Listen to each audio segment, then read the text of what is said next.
Installing the fiber optic cable. First, take the fiber and drape it over your neck. Then, remove the metal cover from the proximal end of the fiber and place it on the side. Then take the distal end and remove the white plastic sheath cover and place it on the side.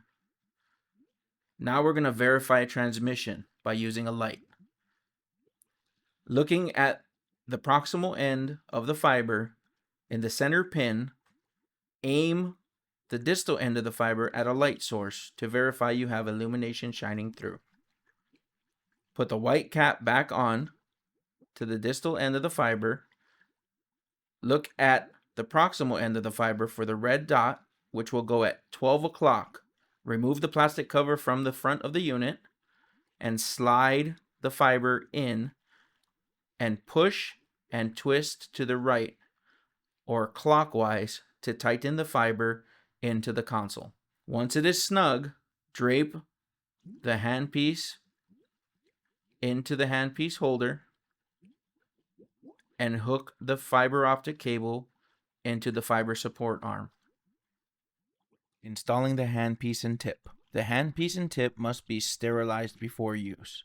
Remove the rear plug from the handpiece and be sure to save the plugs on the side as they are required when preparing for cleaning and sterilization. Hold the fiber optic cable by the connector and remove the white protective cover by pulling gently. Save this cover on the side as it is used to protect the fiber optic cable between uses. Carefully insert the handpiece onto the fiber shaft until you hear the final click. Remove the tip plug from the handpiece and save it on the side. Slide the sterile tip into the tip holder by aligning the first groove of the tip ferrule into the slotted edge of the tip holder by using the tweezers provided.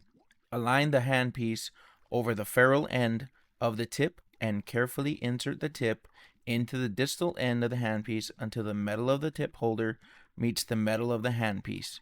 Then slide the tip holder out through the open slot, leaving the tip inside of the handpiece.